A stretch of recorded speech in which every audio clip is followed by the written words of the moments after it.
Selamat siang, Namo Buddhaya. Salam sejahtera buat kita semua. Saya Dandi Ajarya Gunawan, anak asuh Pintu Belajar Buddhist Fellowship Indonesia, mengucapkan terima kasih kepada ibu-ibu Buddhist Fellowship Indonesia, Ibu Lilian Halim, founder Pintu Belajar Buddhist Fellowship Indonesia, Bro Sofian Halim sebagai Head of Pintu Belajar, Sis Leni Cho sebagai President of Buddhist Fellowship Indonesia, Sis Reni Ong, Vice President of Buddhist Fellowship Indonesia, semua jajaran pengurus dan para donatur Pintu Belajar Buddhist Fellowship Indonesia atas beasiswa yang telah diberikan kepada saya sehingga dapat melanjutkan studi saya di Universitas Budi Dharma dengan jurusan Sistem Informasi. Semoga ilmu yang saya dapatkan dapat bermanfaat bagi masyarakat, bangsa dan negara Indonesia tercinta. Terima kasih. Halo, selamat siang Bapak Ibu dan teman-teman semuanya, para sahabat Buddhist Fellowship Indonesia. Selamat siang, apa kabar? Salam sehat dan salam sejahtera buat kita semuanya. Saya Leni, Presiden dari Buddhist Fellowship Indonesia, mengucapkan selamat datang dan selamat bergabung di channel YouTube Live-nya Buddhist Fellowship Indonesia. Sebelum kita mendengarkan sharing dari tamu spesial kita, ya, tadi barusan kita ada melihat satu buah video, yaitu video tentang Pintu Belajar. Pintu Belajar dan Buddhist Fellowship Indonesia didirikan oleh founder kami, Ibu Lilian Halim, dan saat ini Pintu Belajar telah memberikan beasiswa kepada kurang lebih 500 anak-anak Indonesia dari kalangan prasejahtera, mulai dari tingkat PAUD, sekolah dasar, sekolah menengah, tingkat universitas di S1, S2 maupun S3. Dan saat ini sudah ada puluhan anak-anak asuh Pintu Belajar yang telah lulus sarjana dan saat ini sudah bekerja di masyarakat dan sudah bisa memperbaiki kesejahteraan keluarga mereka. Terima kasih kepada ibu-ibu Buddhist Fellowship Indonesia, founder kami, Ibu Lilian Halim, dan para donatur lainnya atas support kepada Pintu Belajar selama ini. Ya, kepada Bapak, Ibu, dan teman-teman semuanya, para sahabat Buddhist Fellowship Indonesia yang tergerak hatinya untuk mensupport program charity dari Buddhist Fellowship Indonesia, Pintu Belajar, nanti bisa menghubungi sekretariat untuk informasi lebih lanjut. Mudah-mudahan ke depannya Pintu Belajar bisa membantu lebih banyak lagi anak-anak Indonesia dari kalangan prasejahtera sehingga bisa mencerdaskan anak bangsa, dan mudah-mudahan anak-anak asuh Pintu Belajar selain bermanfaat dan berkontribusi untuk kesejahteraan keluarga mereka, nantinya juga bisa bermanfaat dan berkontribusi untuk masyarakat Indonesia dan membanggakan bangsa dan negara tercinta kita, Indonesia. Ya, sebelum masuk ke sesi sharing, marilah kita semuanya meluangkan waktu sejenak untuk berdoa sebagai ucapan puji syukur kita kepada Tuhan Yang Maha Esa dan Sang Tiratana, karena saat ini kita masih dapat berkumpul dalam keadaan sehat, walaupun secara virtual. Kita dapat berkumpul di siang hari yang berbahagia ini untuk nanti kita sama-sama belajar pengetahuan dari narasumber kita. Marilah kita berdoa sesuai dengan agama dan keyakinan kita masing-masing. Namo tassa bhagavato arahato sama sambuddhassa. Namo tassa bhagavato arahato sama sambuddhassa. Namo tassa bhagavato arahato sama sambuddhassa. Marilah kita lanjutkan dengan membacakan dan merenungkan core value dari Buddhist Fellowship Indonesia supaya nilai-nilai tersebut dapat kita praktekkan dan amalkan dalam kehidupan kita sehari-hari. Sebagai Kalayanamita Buddhist Fellowship Indonesia, kami bertekad untuk menjalankan nilai-nilai berikut. 1. Respek, penuh hormat kepada Sang Tiratana, mereka yang lebih tua, guru, teman sedama, dan semua makhluk hidup demi tercapainya hubungan yang sehat dan harmonis. Dua, joyful effort, penuh semangat sukacita di dalam mencapai kesejahteraan dan keseimbangan antara fisik dan mental, keluarga dan ekonomi, interpersonal dan spiritual. Tiga, integrity, menjalani hidup sesuai prinsip dan nilai-nilai kebenaran, baik melalui pikiran, ucapan, maupun perbuatan. Service, tidak mementingkan diri sendiri, melayani dengan tulus ikhlas dan sepenuh hati, demi kebahagiaan dan kesejahteraan semua makhluk. 5. Compassion, mengembangkan kebajikan dan welas asih terhadap sesama di dalam menjalani kehidupan yang tidak merugikan siapapun. 6. Learning, terus belajar dan meningkatkan kualitas diri baik secara pengertian maupun praktek dhamma demi kemajuan spiritual hingga tercapainya pembebasan sejati. 7. Self-reflection, melakukan introspeksi diri, mengembangkan kesadaran dan kebijaksanaan, penuh rasa syukur di dalam menjalani kehidupan yang penuh makna. 8. Faith, mengembangkan pandangan benar serta keyakinan yang kokoh untuk terus hidup sesuai dengan Buddha Dharma. Selamat siang Bapak Ibu dan teman-teman semuanya, para sahabat Buddhist Fellowship Indonesia. Namo Buddhaya, salam sehat dan salam sejahtera buat kita semuanya. Ya, saya Leni, Presiden dari Buddhist Fellowship Indonesia, mengucapkan selamat datang dan selamat bergabung di channel YouTube Live-nya Buddhist Fellowship Indonesia. Ya, dan pada siang hari ini kita sangat beruntung dan sangat berbahagia sekali karena kedatangan seorang tamu istimewa, seorang Bante yang kita hormati, Yang Mulia Biku Kosalo Tera. Ya, dan saat ini Yang Mulia Biku Kosalo Tera sudah berada di layar. Ya, kita sapa terlebih dahulu. Selamat siang, Bante. Namo Buddhaya. Selamat siang, Cileni. Namo Buddhaya. Ya, sehat ya, Bante ya. Ya, sehat-sehat aja. Terima kasih. Iya. Terima kasih Bante, kami dari Buddhist Fellowship Indonesia mengucapkan terima kasih anumodana kepada Yang Mulia Biku Kosalo Tera yang telah meluangkan waktunya yang sangat berharga untuk berbagi pengetahuan Dhamma kepada kita semua.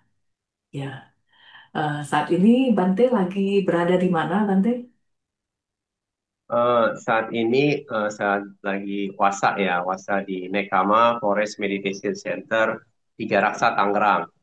Hmm, ya, masih sama-sama berada di Pulau Jawa ya, Bante ya. Wah, ada di Tangerang. Iya, oke. Ya, pada siang hari yang berbahagia ini, kita sangat beruntung sekali karena Bante akan membagikan pengetahuan damanya kepada kita semua tentang Sati Sampayana sebagai amor mental. Ya, terima kasih Bante yang telah meluangkan waktunya. Ya, di uh, layar satu lagi sudah ada Dendi, Dendi Ajalya Gunawan ya.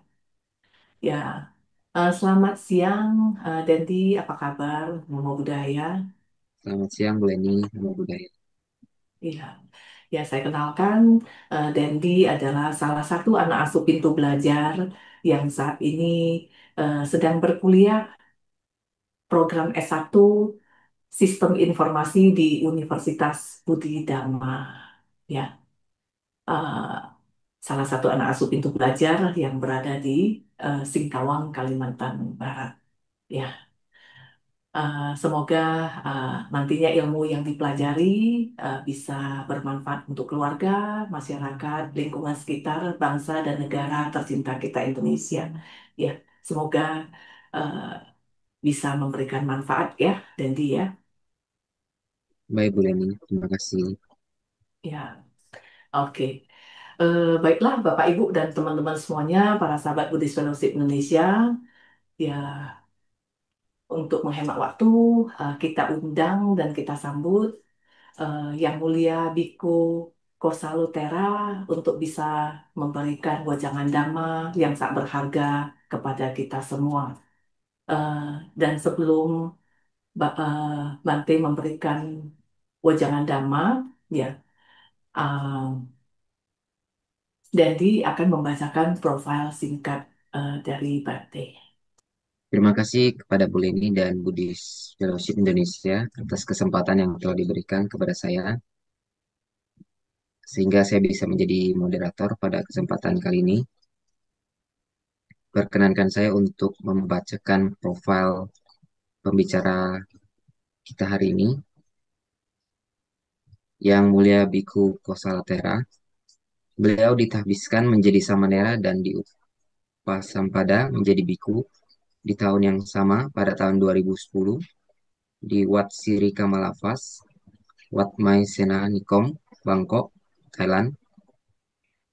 Jabatan organisasi Kepala Wihara Nekama Forest Meditation Center, Desa Sodong, Tangerang, Provinsi Banten.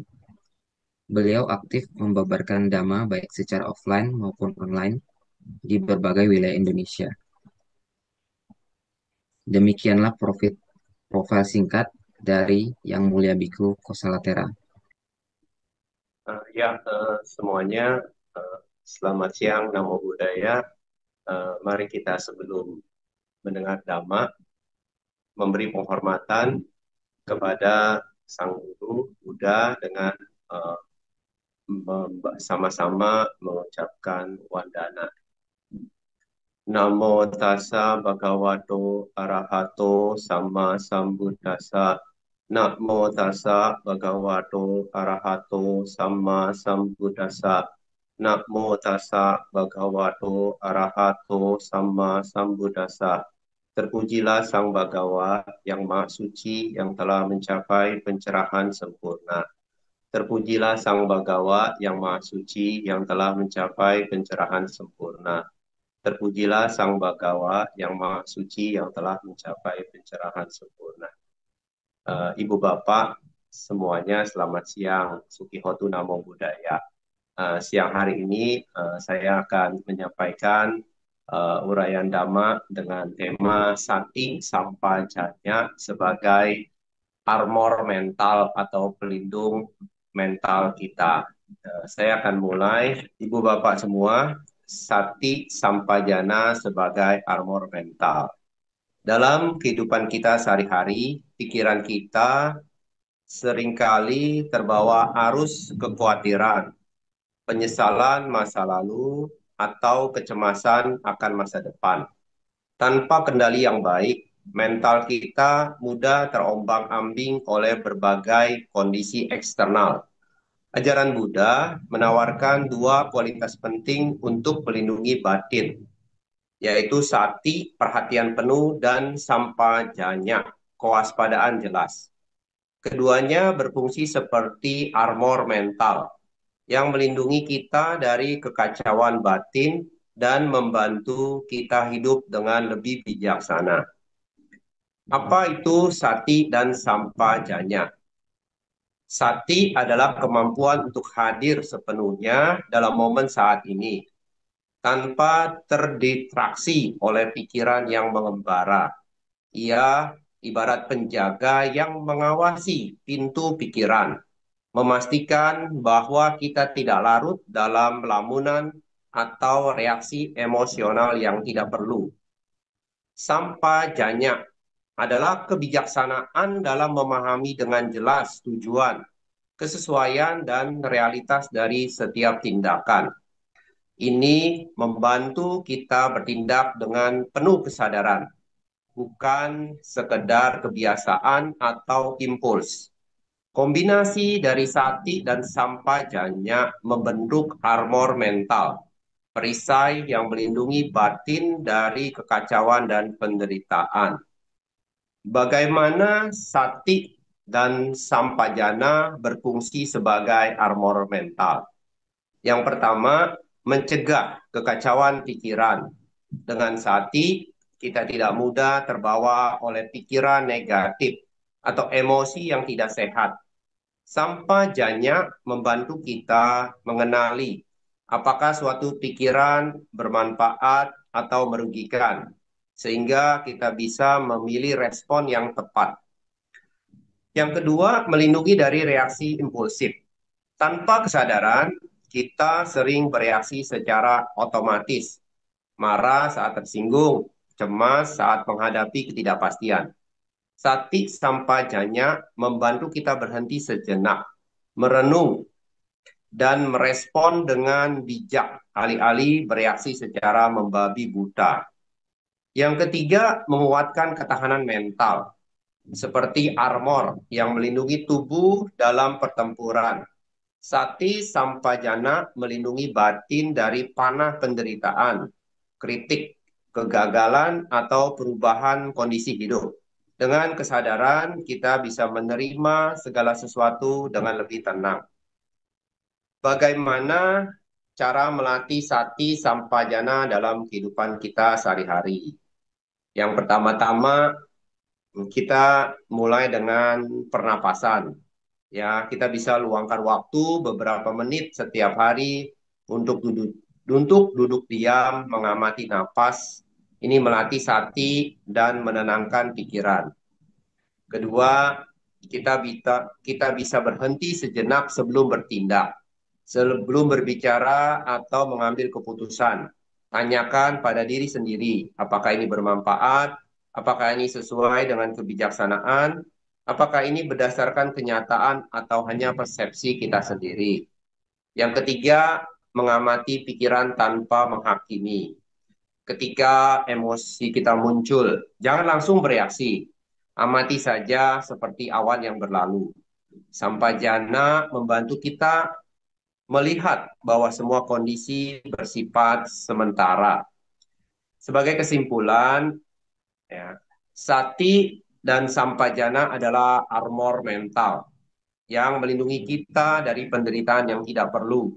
Dengan melatihnya, kita tidak hanya menjadi lebih tenang, tetapi juga lebih bijak dalam menghadapi dinamika kehidupan, seperti yang diajarkan Buddha. Seseorang yang waspada dan penuh perhatian, yang mengendalikan pikirannya dengan baik, tidak akan terjerumus ke dalam penderitaan. Mari terus mengasah sati sampajana agar batin kita tetap kuat, tenang, dan bebas. Akhirnya, semoga semua makhluk berbahagia. Ya, demikian uraian tentang sati dan sampajana sebagai pembuka. Nanti selanjutnya untuk lebih jelasnya bisa diadakan tanya jawab. Nanti saudara-saudari sedama, Bapak Ibu bisa bertanya langsung tentang Sati Sampajana ini, mendalami lebih lanjut bagaimana Sati Sampajana ini berfungsi dalam kehidupan kita. Demikian dari saya. Terima kasih Bapak Ibu semua. Ya, terima kasih Yang Mulia Biku Kosalutero yang telah memberikan sharing Dhamma kepada kita semua di siang menuju sore hari ini. Ya, Bapak, Ibu, dan teman-teman yang ingin bertanya, boleh silakan nanti tuliskan di kolom YouTube live-nya Buddhist Fellowship Indonesia, live chat-nya. Nanti Dendi akan bantu untuk membacakan pertanyaannya kepada Bante. Ya, baiklah. Sebelum kita lanjut ke sesi tanya jawab, ya, izinkanlah saya untuk memberikan sedikit informasi tentang pintu belajar. Ya, pintu belajar adalah program charity dari Buddhist Fellowship Indonesia, ya, yang bergerak di bidang pendidikan, edukasi. Buddhist Fellowship Indonesia dan Pintu Belajar didirikan oleh founder kami, Ibu Lilian Halim. Dan saat ini Pintu Belajar telah memberikan beasiswa kepada ratusan anak-anak Indonesia dari kalangan prasejahtera, mulai dari tingkat PAUD, sekolah dasar, sekolah menengah, baik di tingkat universitas, di program strata S1, S2, maupun S3 yang tersebar di berbagai wilayah Indonesia. Dan juga di China, ya. Kita juga sudah ada juga anak asuh pintu belajar yang lulus dari universitas di eh, China, Tiongkok. Ya, semoga anak-anak asuh pintu belajar nantinya bisa bermanfaat untuk keluarga, masyarakat, bangsa, dan negara tercinta kita Indonesia. Dan terima kasih juga kepada Ibu-Ibu Buddhist Fellowship Indonesia, founder kami Ibu Lilian Halim, yang yang telah mensupport program Pintu Belajar Buddhist Fellowship Indonesia. Semoga ke depan lebih banyak lagi anak-anak Indonesia dari kalangan prasejahtera yang bisa dibantu pendidikannya oleh Pintu Belajar. Ya, oke. Baiklah Bapak Ibu dan teman-teman semuanya yang tergerak hatinya ingin mensupport program Pintu Belajar Buddhist Fellowship Indonesia, nanti bisa menghubungi sekretariat untuk informasi lebih lanjut. Ya, dan sebelum kita lanjut ke sesi tanya jawab, marilah kita bersama-sama untuk menyaksikan sebuah video persembahan dari Pintu Belajar yang menggambarkan tentang seorang anak asuh Pintu Belajar yang berada di Singkawang, Kalimantan Barat. Ya, terima kasih semuanya.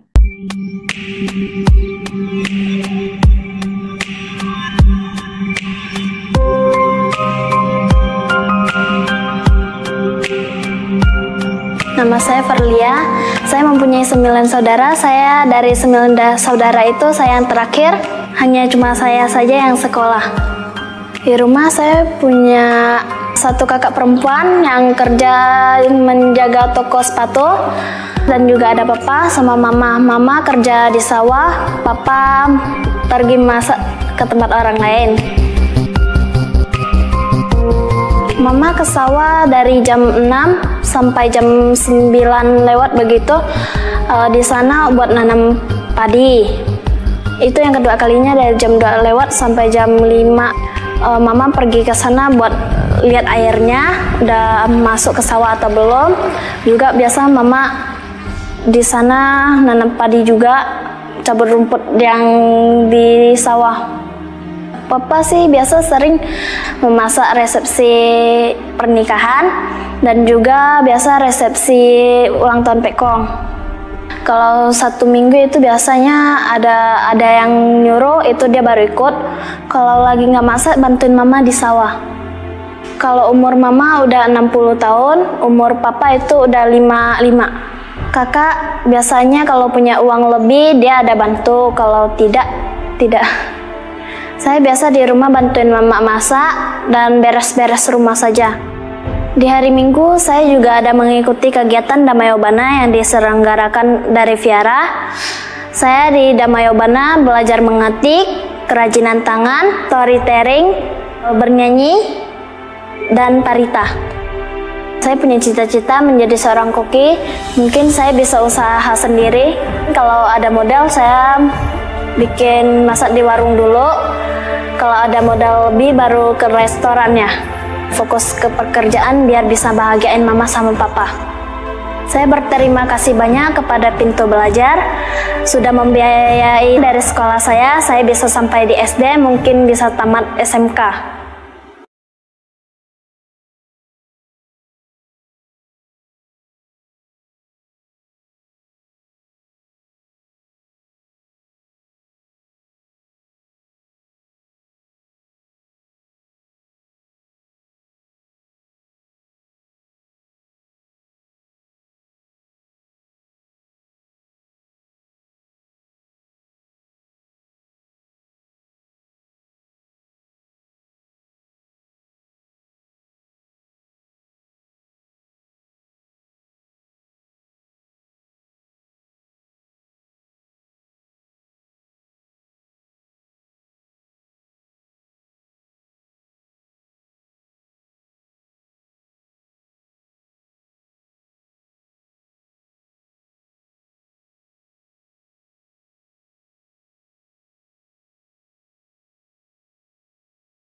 sekarang kita akan masuk ke sesi tanya jawab. Izinkan saya membacakan pertanyaan dari kolom komentar dari Kema, Namo Buddhaya. Bante, bagaimana supaya pikiran kita tetap fokus pada saat kita sedang melakukan suatu aktivitas tanpa memikirkan hal lainnya? Baik, itu pertanyaan yang sangat bagus sekali ya. Uh, Baiklah, saya akan menjawab pertanyaan tentang uh, bagaimana fokus dalam kehidupan sehari-hari ya. Ya, baik dalam kehidupan sehari-hari maupun dalam uh, meditasi formal ya, seperti dalam meditasi duduk atau meditasi berjalan ya. Sati dan sampajana inilah yang sangat dibutuhkan untuk hal-hal seperti itu. Ya. Tadi dijelaskan sati sampajana ini berperan sebagai pelindung mental kita, gitu ya. Tapi selain berperan sebagai pelindung mental, sebetulnya sati sampajana ini adalah intisari dari latihan meditasi kita. Ya, sebetulnya latihan meditasi itu menghadirkan dua kualitas batin ini di dalam meditasi seperti itu. Ya, apakah meditasi formal seperti duduk dan berjalan, ya, atau dalam kehidupan kita sehari-hari, bisa dikatakan dalam kehidupan kita sehari-hari kita bisa menghadirkan meditasi yang disebut meditasi aktivitas sehari-hari. Uh, Baik dalam meditasi aktivitas sehari-hari maupun kehidupan sehari-hari, sati sampajana ini berperan sangat penting sekali gitu ya. Tanpa sati dan sampajana hadir dalam batin kita, maka kita kita dikatakan tidak sedang latihan meditasi gitu. Atau kalau dalam kehidupan sehari-hari, sati sampajana ini berperan membantu kita supaya kita hidup eh, lebih fokus dan lebih tenang, gitu kan. Seperti itu. Jadi bagaimana sati sampajana ini kita latih ya. Kita bisa latih dalam meditasi sehari-hari. Contoh, ketika kita meditasi sehari-hari, kita bisa menggunakan objek meditasi, misalkan objek meditasi ada yang ada dalam tubuh kita, seperti napas kita, ya, atau 32 bagian tubuh kita, atau unsur-unsur dalam tubuh kita, seperti 4 unsur yang ada dalam tubuh kita. Nah, itu adalah objek tentang tubuh ya. Terus, kalau kita menggunakan objek batin kita, objek meditasi itu bisa berupa objek tubuh kita atau objek batin kita. Kalau objek tubuh itu seperti napas, ya. Napas bisa kita gunakan sebagai objek meditasi, ya, atau batin kita. Nah, yang terpenting ketika kita menggunakan objek tersebut, kita menghadirkan sati, ya. Sati adalah pengamatan ya terhadap objek meditasi tersebut tanpa kita terhanyut di dalam objek tersebut atau tanpa kita menilai. Ya, contoh kalau kita meditasi menggunakan objek napas, kita menilai napas kita. Napas saya ini kok maksudnya eh, napasnya panjang, napasnya berat atau napasnya pendek seperti tanpa menilai, hanya mengamati saja gitu ya. Hanya mengamati saya tanpa menilai atau tanpa terhanyut terhadap objek napas gitu ya. Contohnya pikiran kita mengembara ke hal-hal yang lain, berarti kita terhanyut di dalam pikiran kita ya. Jadi hanya mengawasi saja, itulah sati seperti penjaga dikatakan, yang menjaga batin kita ya dari yang menjaga batin kita ya, sehingga batin kita itu tidak terhanyut atau tidak menilai terhadap apa yang sedang kita amati. Nah, sedangkan sampajana itu adalah kewaspadaan yang jelas terhadap situasi yang terjadi ya di saat kita sedang mengamati batin kita. Kita tahu ya apa yang sedang kita amati, apakah itu napas, apakah itu objek batin. Inti dari latihan meditasi adalah menghadirkan sati sampajana, baik dalam kehidupan sehari-hari maupun di dalam latihan meditasi formal. Nah, seperti itu ya. Ketika kita bisa menghadirkan sati dan sampajana, baik dalam meditasi formal maupun dalam kehidupan sehari-hari, maka bisa dipastikan hidup kita atau meditasi kita itu bisa sukses ya, meditasi kita bisa berkembang. Ya, itu jawaban Bante. Terima kasih. Baik, terima kasih Bante atas penjelasannya. Pertanyaan selanjutnya, bagaimana konsep amor mental dapat dipraktekkan dalam konteks modern, seperti media sosial, pekerjaan penuh tekanan, atau konflik sosial? Ya, sati sampajana meditasi formal atau kita memiliki sati dan sampajana ya di dalam kehidupan sehari-hari ya. Contohnya dalam kehidupan sosial masyarakat. Maka ini akan membantu kita ya, membantu kita untuk eh,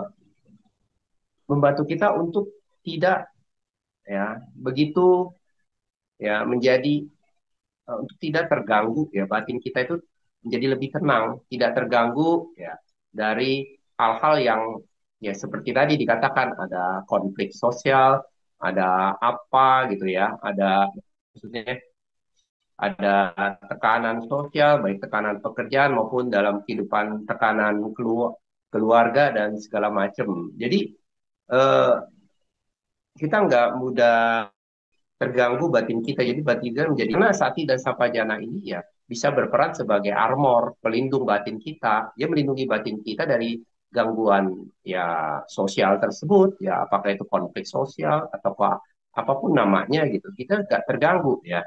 Nah, sati sapajana ini kayak gitu. Misalkan contoh ya, misalkan saya pertemanan atau ya, terus ada teman-teman kita yang dikatakan teman-teman yang apa namanya nggak baik lah gitu, atau yang dikatakan sebagai kalau zaman sekarang disebut toksik ya. Dengan armor mental sati sampajana ya, teman-teman yang toksik itu ya kita nggak terganggu karena kita memiliki apa namanya sati ya sebagai armor mental dan sampajana sebagai satu bentuk kebijaksanaan dalam diri kita yang melihat segala situasi sehingga kita tidak terjebak dalam ya pertemanan yang toksik tersebut. Atau bahkan kalau kalau pikiran kita sedang misalnya terganggu ya, kita lagi ada punya masalah, gitu. Punya masalah, pikiran kita mungkin agak maksudnya agak sedikit apa namanya gelisah gitu, cemas gitu. Kita bisa menerapkan sati sampajana dalam bentuk seperti ini. Kita mengucapkan di dalam batin kita anicca, anicca, anicca adalah bentuk sampajana, bentuk kebijaksanaan maksudnya yang diajarkan oleh Buddha. Nah, anicca itu kalau bahasa formalnya itu misalnya tidak pasti gitu, tidak pasti gitu. Kita bisa menyebutkan dalam arti tidak pasti, tidak pasti, tidak pasti, tidak pasti, seperti itu. Jadi ketidakpastian atau anicca ini ya sebagai suatu pengetahuan bahwa apapun yang muncul, kondisi-kondisi tertentu yang muncul, apakah kondisi itu menyenangkan atau menyusahkan, itu bersifat sementara ya, ya bersifat anicca, bersifat tidak pasti. Ya.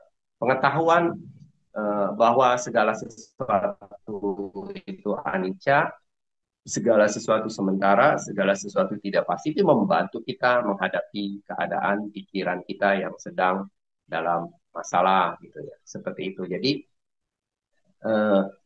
sati sampajana ini ya sangat berperan, sangat penting peranannya dalam hidup kita ya, baik dalam kehidupan sosial maupun dalam kehidupan spiritual kita gitu ya. Tetapi sebetulnya peran terbesar itu dalam kehidupan spiritual.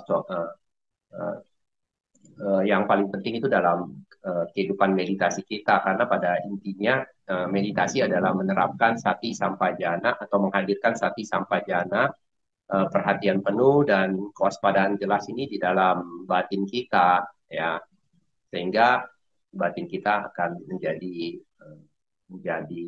menjadi seperti apa namanya, seperti kalau perumpamaannya seperti ini, kalau misalkan eh, seperti kalau kita tahu kan apa namanya eh, ombak ya, ombak itu kan berada kita kalau kita berada di dalam ombak berarti kita terombang-ambing ya dalam ombak. Tapi kalau kita menghadirkan sati sampajana itu kita seperti berada di atas ombak, tidak terombang kehidupan kita, ombak permasalahan di dalam kehidupan kita. Dia berada di atasnya gitu ya. Dia hanya seperti pengawas saja, mengawasi atau mengamati apa yang terjadi di bawah. Dia tidak terlibat ya, tidak karena dia berada di atas ombak itu. Seperti itu perumpamaannya. Jadi Sati Sampajana itu ya berperan seperti sesuatu yang mengangkat pikiran kita. Terima kasih, itu jawaban Bante. Baik, terima kasih Bante atas penjelasannya. Pertanyaan selanjutnya, pikiran kita seringkali menolak terhadap hal-hal yang tidak kita suka. Menurut Bante, bagaimana caranya supaya kita tidak cepat menolak hal-hal tersebut?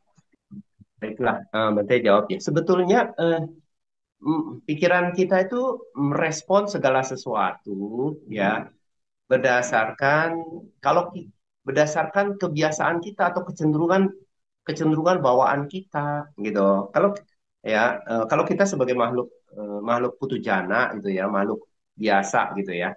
Nah, ya kita kan memiliki banyak kekotoran batin gitu ya. Jadi wajar sebetulnya kita itu merespon dengan penolakan ya atau merespon dengan penolakan itu seperti merespon dengan kekotoran batin, kebencian, atau bahkan kita menolak dengan apa namanya merespon dengan keserakahan gitu kan. Kita melekati sesuatu yang menyenangkan, menolak sesuatu yang kita anggap nggak menyenangkan. Itu sebetulnya hal-hal yang wajar yang terjadi di dalam batin kita seperti itu. Kalau kita menerapkan ajaran Buddha ya sati sampai lalu di dalam penolakan itu, misalnya setelah kita menolak itu, kita membenci, terus emosi negatif bisa muncul setelah itu. Contoh misalnya kalau kita hal-hal tertentu hadir dalam kehidupan kita, pertama yang terjadi kita menolaknya gitu, lambat. Setelah itu ya mungkin emosi negatif seperti maksudnya kecemasan, ya kan, kecemasan, ketakutan dan lain sebagainya itu apa datang setelah penolakan itu gitu ya. Nah, ketika kita menerapkan sati sampajana, ya apa yang terjadi dalam batin kita, batin kita tidak terlarut untuk waktu yang lama di dalam kecemasan, kekhawatiran atau ketakutan eh, terhadap hal-hal yang kita tolak kayak gitu ya. Jadi batin kita di atas daripada kita jarak tertentu gitu ya, tidak ikut terlibat. Nah itu disebut sati. Nah terus kalau kalau apa namanya kalau sampajana itu kita melihat keadaan-keadaan itu atau situasi itu dengan kejelasan gitu ya. Kita tahu bahwa ini sedang terjadi apa namanya emosi-emosi yang negatif yang berlangsung dan kita mengambil jarak kayak gitu. Nah, itu sampajana seperti itu. Kita tahu situasinya dengan jelas. Nah, itu keuntungan terbesar buat diri kita dalam hidup kita apabila kita berada dalam jarak tertentu. Nah, tetapi emosi-emosi negatif tersebut ya di dalam kehidupan ya kita nggak bisa halangi, itu merupakan suatu keadaan yang wajar datang dalam hidup kita karena memang kita ini masih makhluk yang putujana gitu, makhluk yang memiliki kilesa sehingga kalau itu datang kita hanya butuh yaitu tadi sati sampajana. Kalau tidak ada sati sampajana sebagai armor mental, maka kita terhanyut di dalam kekacauan dari pikiran kita, kecemasan, ketakutan, mungkin kegelisahan yang berlangsung setelah penolakan itu, gitu ya. Itu jawabannya. Jadi penting sekali bagi kita untuk mempunyai dua kualitas batin ini dalam hidup kita. Kalau enggak, hidup kita ya penuh kekacauan. Ya, apapun yang muncul dalam hidup kita, ya, apakah itu sesuatu yang menyenangkan atau sesuatu yang menyusahkan, Ya setelah itu emosi-emosi negatif mulai muncul setelahnya. Ya mungkin ketakutan, kehilangan, atau apapun. Kalau kita menerapkan sati sampajana, kita akan berada di atas emosi-emosi negatif itu. Kita hanya mengawasi dia hadir dan kita tahu bahwa ini bersifat anicca gitu ya, sementara gitu ya. Eh, eh, Bersifat sementara. Kita bisa memastikannya dengan mengatakan misalnya itu ada bahwa itu adalah tidak pasti kayak gitu, tidak pasti, tidak pasti, dan kita tahu bahwa memang itu tidak pasti kayak gitu. Nah ini akan membentuk armor mental dalam diri kita ya, seperti itu kira-kira. Baik, terima kasih Bante atas penjelasannya. Pertanyaan selanjutnya, adakah waktu terbaik untuk bermeditasi? Uh, Waktu terbaik ya itu sebetulnya uh, nggak ada waktu yang terbaik sih. Sebetulnya yang ada adalah menyempatkan waktu gitu ya. Kita eh, menyempatkan waktu di dalam satu hari, mungkin pagi atau malam. Nah, nanti akan membentuk kebiasaan gitu ya. Karena sebetulnya kalau kita tidak membentuk kebiasaan, nanti eh, ya kita nggak maksudnya nggak akan punya waktu gitu ya. Tapi kalau kita menyempatkan waktu, misalkan dalam satu hari saya harus meditasi, apakah pagi, siang, atau malam. Waktu terbaik adalah waktu di mana kita memiliki kebiasaan. Maksudnya gini, eh, kalau kita memiliki kebiasaan pada pagi hari, ya kita terus melakukan itu sehingga kita akan menjadi terbiasa. Nah, ketika nanti terbiasa, ini akan membentuk pola, seperti pola. Kalau kita biasa lakukan, jadi nanti itu akan semakin mudah gitu karena kebiasaan. Tapi kalau kita nggak memiliki waktu kebiasaan, itu biasanya kan kayak memulai sesuatu, jadi itu agak sulit gitu ya. Tapi kalau udah terbiasa, makin lama karena biasa itu akan makin mudah. Demikian pula soal waktu terbaik. Jadi waktu terbaik itu nggak ada. Jadi waktu terbaik kalau menurut Bante, waktu di mana kita memiliki kebiasaan meditasi, apakah itu pagi, siang, atau malam. Jadi kita mulai terbiasa ketika kita udah mulai sekali, untuk kedua kali lebih mudah. Kalau kita udah mulai beberapa kali, maka untuk melanjutkan akan lebih mudah dibandingkan kita nggak pernah memiliki satu waktu yang biasa kita lakukan untuk meditasi. Nah, seperti itu ya. Baik, terima kasih Bante atas jawabannya. Pertanyaan terakhir, bagaimana kita memulai meditasi saat sedang banyak masalah? Eh, saat kalau kalau kita memiliki kebiasaan dalam satu hari untuk melakukan meditasi, apakah itu sedang ada masalah ataukah nggak ada masalah, sepertinya maka kebiasaan dalam meditasi ini akan membantu kita walaupun kita ada sedang masalah. Jadi kebiasaan memiliki waktu yang khusus, misalnya pagi hari atau malam hari, itu membantu kita walaupun kita sedang masalah, kita bisa karena kita memang sudah biasa untuk menyediakan waktu meditasi gitu. Cuma kalau ada masalah memang dibutuhkan sedikit effort khusus ya, effort khusus gitu ya, memiliki maksudnya usaha lebih lah dibandingkan kalau lagi biasa-biasa aja. Kalau kita ada masalah itu dalam pikiran kita, maka realitas gitu ya, realitasnya seperti apa? Oh, emosi-emosi tertentu muncul ya dalam diri kita, misalkan kita penuh dengan kegelisahan gitu kan, gelisah karena ada hal-hal tertentu dalam hidup kita yang datang gitu kan, misalnya kita lagi ada nanti uh, membuat batin kita menjadi apa namanya, menjadi gelisah gitu ya, menjadi cemas terhadap masalah itu. Nah, uh, Sampajana ini berperan di dalam melihat itu seperti apa adanya. Kita tahu bahwa memang apa namanya, kecemasan itu hadir di dalam batin kita. Nah, ketika kita menerapkan di dalam batin, misalnya sampajana, contoh bentuk sampajana adalah sampajana kan ada kebijaksanaan.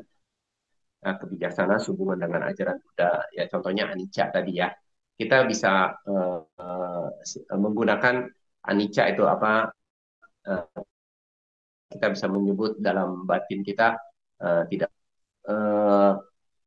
akan membawa batin kita itu enggak, maksudnya terlalu di dalam bentuk kecemasan, ya kan, kecemasan terhadap masalah yang ada dalam hidup kita, sehingga nanti suatu waktu kita meditasi, batin kita lambat laun akan menjadi tenang kayak gitu, dengan hanya mengatakan bahwa apa namanya, tidak pasti, tidak pasti, tidak pasti, atau sementara, sementara, atau anicca, anicca, ya. Jadi anicca ini ya sejenis pengetahuan bahwa kecemasan yang ada itu bersifat sementara, ya, nggak kekal gitu ya, bahwa nanti sebentar juga berubah gitu, kecemasan datang, nanti kecemasan pergi kayak gitu. Terus atau ada beberapa cara yang praktis, ya biasanya kalau orang lagi punya masalah kan selalu maksudnya kepalanya itu menunduk ya. Kita juga bisa melihat ke atas gitu ya, melihat ke atas seperti melihat ke awan gitu, melihat ke atas, ya udah, ketika kita melihat ke atas mungkin nanti perhatian kita teralih, seperti kalau kalau waktu kecil kan, waktu kita lagi sedih gitu, terus kita disuruh lihat lihat tuh ada balon di atas, nanti pikiran kita kan teralih ke atas, ke balon, lalu kita nggak sedih lagi, nggak menangis lagi kayak gitu ya. Jadi pikiran kita jadi mengalihkan pikiran kita ya, seperti melihat ke atas itu, hanya cukup melihat ke atas gitu kayak gitu sebentar. Nah, pikiran kita teralih gitu ya, teralih dari masalah kayak gitu. Seperti bisa kita mengalihkan perhatian kita dari masalah, selalu pikiran kita teralihkan dari masalah itu dengan melihat sedikit ke atas kayak gitu. Nah, ini membantu kita sebetulnya. Jadi sebetulnya masalah dengan keadaan pikiran kita yang merespon terhadap masalah itu gitu. Nah, ya, jadi kalau ajaran Buddha yang namanya Dhamma itu sebetulnya berperan untuk, ya, maksudnya merespon apa namanya secara positif gitu ya. Jadi menghadirkan sampajana di dalam batin kita, sehingga batin kita nggak terhanyut sama kecemasan, kekhawatiran terhadap masalah. Ya, masalah tetap masalah gitu. Tapi kalau batin kita tenang, kita bisa melihat jelas masalahnya sih di mana sih gitu kan. Masalahnya di mana, sehingga nanti kita bisa merespon dengan bijaksana kayak gitu, dengan bukan dengan impulsif gitu ya, dengan apa namanya tergesa-gesa gitu. Seperti misalnya ya, kita marah atau kita tersinggung sedikit, jadi kita marah kayak gitu. Jadi responnya impulsif gitu. Tapi kalau ada sati sampajana, kita bisa maksudnya bisa ada jeda waktu, sehingga kita nanti bisa merespon dengan bijaksana. Nah, itu penting gitu ya. Seperti itu. Jadi hidup kan nggak terlepas dari masalah gitu ya.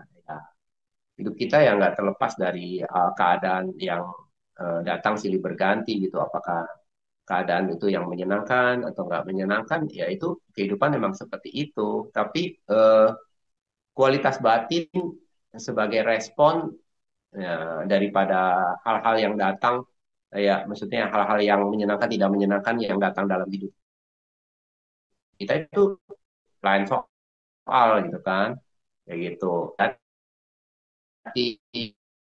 ya seperti kecemasan, terus kegelisahan, kecewaan, atau ada segala macamnya itu bisa. Tetapi apa namanya, dengan berlatih ajaran Buddha, ya terutama itu ya sati sampajana, ini kita akan memiliki nanti kebiasaan baru ya, untuk tidak terhanyut dalam waktu yang lama terhadap emosi-emosi yang negatif yang muncul bersama setiap masalah di dalam hidup kita kayak gitu ya. Jadi cuma sebentar, kalau kecewa juga sebentar ya kan.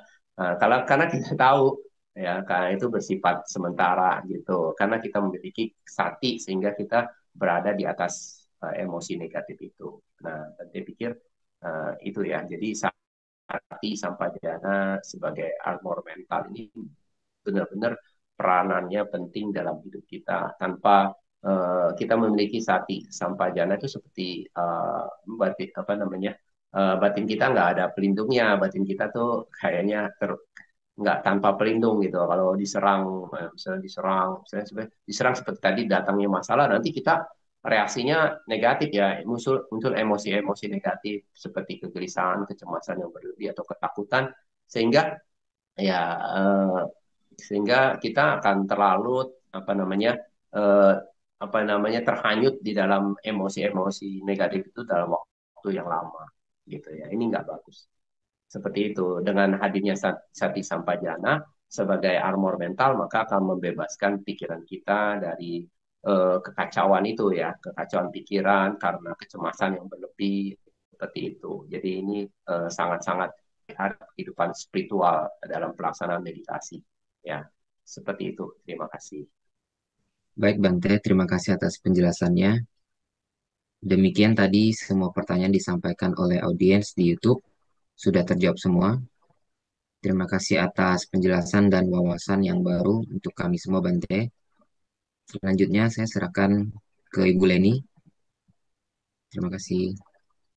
Terima kasih Dendi yang telah membantu untuk moderasi sesi tanya jawab pada siang menuju sore hari ini. Thank you Dendi. Ya, Bante, terima kasih atas sharing damanya juga dan penjelasan-penjelasannya. Terima kasih Bante.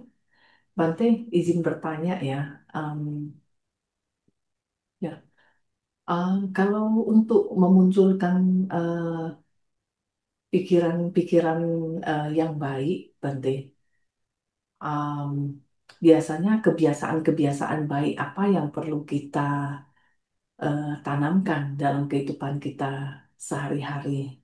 Sementara eh, di dalam kehidupan sehari-hari kita kan banyak distraksi ya, Bante. Eh, apa dalam kehidupan sehari-hari ada urusan kerjaan, bisnis, dan lain-lain. Maksudnya yang eh, silih berganti ya. Jadi maksudnya bagaimana kita bisa memanage pikiran kita itu tetap jernih, Bante. Itu apakah perlu eh, latihan selain latihan meditasi, mungkin ada hal-hal apa yang perlu ditanamkan supaya kita eh, bisa memanage pikiran kita itu eh, dengan baik. Terima kasih. Ya, terima kasih pertanyaannya. Ya, ini sangat baik ya. Memang di dalam kehidupan kita nggak terlepas ya dari segala hal yang urusan pekerjaan dan urusan keluarga, mungkin urusan lain-lainnya gitu ya. Ya, itu memang sesuatu yang memang menjadi bagian dari kehidupan kita gitu ya, kehidupan sehari-hari kita.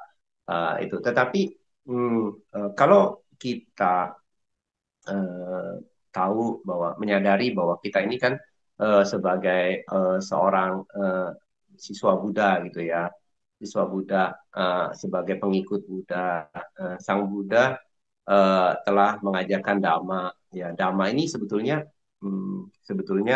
apa sih gitu ya, peranannya apa sih kayak gitu. Nah, Dhamma di dalam ajaran Buddha ini itu memang sekali berpikir gitu ya bahwa kita sudah mempraktekkan Dhamma gitu ya, mempraktekkan ajaran Buddha Dhamma, tetapi dalam kenyataannya sebetulnya yang kita pikir sedang kita praktekkan itu sebetulnya bukan bagian inti dari dhammanya gitu lah. Maksudnya gini, dalam kehidupan sehari-hari ya kan eh, Dhamma itu kan terbagi menjadi dua bagian lah, dianggapnya ada bagian isi sama bagian bungkus gitu ya. Isinya itu kan ajaran Buddha, ajaran Buddha gitu. Terus tapi bungkusnya itu dibungkus sama tradisi, ada ritual, ada ada budaya, terus ada seni-seni Buddhis kayak gitu ya.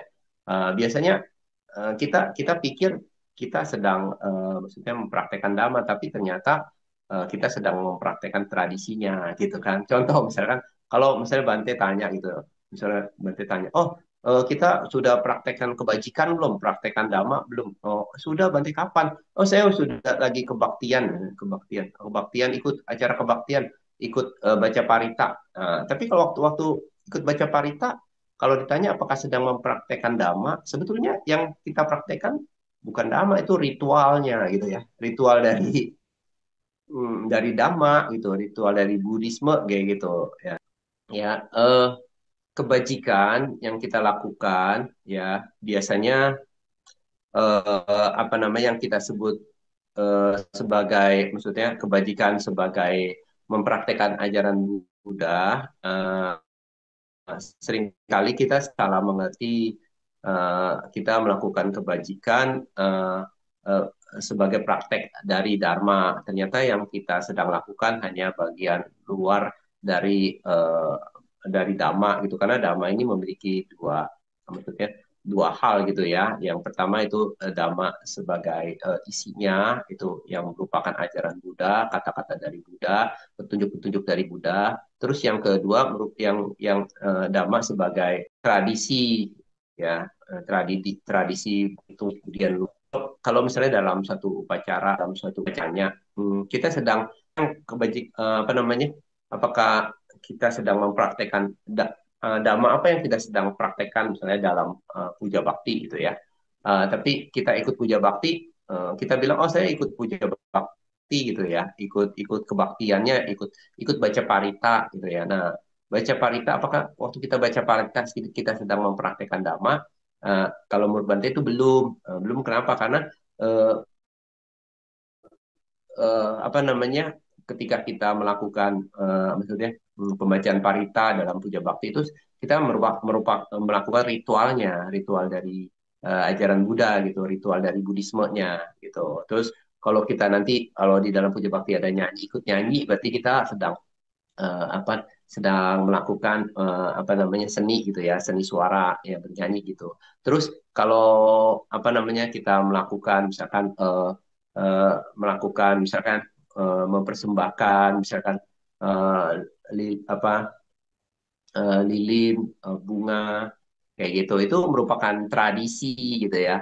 Atau bahkan misalnya gini, kalau misalnya oh Bante saya ikut pindah patah gitu ya, ikut dana pindah patah tuh ya. Nah, pindah patah itu kan sebetulnya bagian dari tradisi Buddhis. Dhamma itu ada tiga. Dhamma itu belajar. Bagian kedua, pati dhamma, bagian praktek. Dan ketiga, pati weda, itu penembusan dhamma. Nah, kalau kita sedang mendengarkan dhamma dalam suatu kebaktian, itu disebut kita sedang belajar dhamma, itu pariyati dhamma, gitu ya. Terus, pati-patinya kapan, gitu kan? Pati-patinya itu sedang mempraktekannya kapan? Nah, sebetulnya praktek dhamma itu ya itu adanya dalam batin kita. Dhamma itu ajaran Buddha itu kita dipraktekkan di dalam batin. Jadi contoh tadi, kalau kita mampu menghadirkan sati sampajana di dalam batin kita, gitu ya, hadir ya, itu kita sedang mempraktekkan dhamma.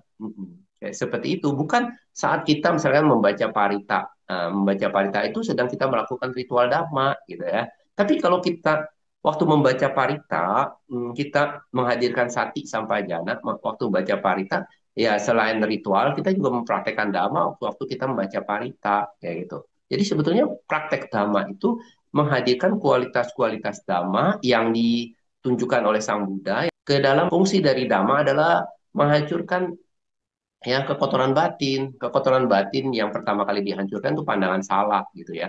Pandangan salah seperti itu. Ketika kita mampu menghancurkan pandangan salah dengan kekuatan dhamma ajaran Sang Buddha di batin kita, maka dikatakan kita telah menembus dhamma pati weda dhamma. Nah, seperti itu. Jadi dhamma yang kita praktekkan itu, dhamma itu ada dua bagian ya, bagian isi dan bagian bungkus. Isi itu karena dhamma atau ajaran Buddha yang diajarkan oleh Buddha, yang ditunjukkan oleh Buddha. Sedangkan bagian luarnya berarti ritual, tradisi, seni dan budaya. Ya, kadang kita salah memahami kita sedang mempraktekkan dhamma, ternyata sedang kita mempraktekkan ritualnya. Ya, bagaimana dhamma itu dipraktekkan? Dhamma dipraktekkan di dalam batin. Ketika Contoh kita menghadirkan sati sampajana di dalam batin kita, kita sedang mempraktekkan dhamma saat itu. Kalau kita nggak mampu menghadirkan sati sampajana, dua kualitas dhamma ini yang diajarkan oleh Buddha, di dalam batin kita belum mempraktekkan dhamma. Kita hanya mempraktekkan mungkin ritual atau tradisi, atau bahkan kalau kita sedang mendengarkan pembabaran dhamma, kita sedang melakukan pariyati dhamma, belum pati-pati dhamma. Sedangkan kalau kita mampu menghadirkan, maksudnya sati sampajana yang diajarkan oleh Buddha, yang ditujukan oleh Buddha, yang kita dapatkan lewat pariyati, terus kita hadirkan dalam batin, itu berarti kita sedang mempraktekkan dhamma. Kita melihat sati dan sampajana itu berfungsi di dalam batin kita. Ketika kita melihat bahwa sati sampajana berfungsi, maka keyakinan bisa tumbuh dalam batin kita. Oh, tumbuh keyakinan kita terhadap Sang Buddha dan ajarannya. Kalau keyakinan kita bertumbuh, kalau kita melakukan penghormatan kepada Buddha, penghormatan yang kita lakukan itu bukan berdasarkan, misalkan kita mengharapkan pahala. Kalau saya memberikan penghormatan ini kan perbuatan baik yang saya bisa dapat pahala gitu. Tapi penghormatan yang kita lakukan berdasarkan seperti rasa terima kasih gitu ya, rasa terima kasih terhadap Sang Buddha gitu ya. Nah, itu disebut bakti, terima kasih kepada Buddha yang telah mengajarkan Dhamma kepada kita. Nah, kita melihat manfaat langsung Dhamma itu di dalam batin kita sendiri, kayak gitu. Nah, itu jawaban Bante ya. Kira-kira bisa dipahami nggak ya? Ya, terima kasih Bante atas penjelasannya. Ya, Bante, kalau untuk praktek meditasi dan belajar Abhidhamma, Bante, mungkin Bante bisa memberikan pencerahan, maksudnya yang mana yang harus dipelajari duluan? Apakah seiring berjalan keduanya, atau mungkin ada yang didahulukan? Dan apakah misalnya di dalam Abhidhamma itu kan banyak bahasa-bahasa Sanskrit atau Pali yang mungkin agak sulit ya untuk diingat satu persatu ya. Ya, jadi maksudnya apakah penting untuk menghafal bahasa-bahasa Sanskrit yang ada di Abhidhamma itu, Bante? Mungkin Bante bisa memberikan pencerahan. Terima kasih. Ya, baiklah. Belajar Dhamma, ya, apakah itu Abhidhamma atau Sutta gitu ya, itu ibarat kita membaca peta tentang batin dan jasmani kita, gitu ya, gitu. Jadi ajaran Buddha ya dalam bentuk sutta maupun Abhidhamma itu adalah seperti petunjuk gitu ya. Kita udah maksudnya udah diperlihatkan sama Sang Buddha ya, udah ditunjukkan sati adanya, ada sati adalah penuh perhatian gitu ya. Terus sampajana adalah kebijaksanaan ya, kebijaksanaan. Jadi bagaimana maksudnya sati sampajana ini setelah ditunjukkan apa yang mesti dilakukan gitu ya. Nah, itu sebetulnya itu sati sampajana ini kualitas mental yang ada di dalam setiap mental yang ada di dalam batin setiap orang gitu ya. Jadi kualitas mental ini ya bisa muncul juga adanya di dalam batin kita gitu ya. Jadi dia berfungsi untuk ada fungsi-fungsi tertentu ya, beda kualitas beda fungsi gitu. Misalnya sati nanti kalau ketika muncul ini kan apa namanya nanti akan membuat kita ini berada di, maksudnya nggak terhanyut gitu ya, nggak terhanyut dan nggak menilai apa yang ada dalam batin kita ya. Berarti kualitas mental saat itu hadir di saat kita itu enggak hanyut dan enggak menilai terhadap apa yang muncul di dalam batin kita gitu ya. Seperti itu. Terus nah ketika sati muncul kita batin kita maksudnya batin kita sepertinya berada di dalam apa namanya berada di atas ya gejolak batin itu. Kita bisa melihat namanya praktek dhamma gitu ya. Praktek dhamma itu sebetulnya bukan sesuatu yang apa namanya, contoh seperti apa namanya, eh, misalkan contoh misalnya kita tidak membunuh, tidak mencuri, tidak berbuat asusila, tidak berbohong, tidak mabuk-mabukan. Nah, kita melatih sila. Nah, sila ini sebetulnya bagian dari aturan gitu ya. Kalau untuk umat awam, lima sila itu kehidupan kehidupan sehari-hari ya. Hari posata ada 8 sila. Nah, dan sila-sila ini aturan yang aturan atau maksudnya yang ditetapkan oleh Sang Buddha untuk dilatih gitu ya. Ini bagian dari winaya ya. Oh, kita melihat misalnya binatang gitu.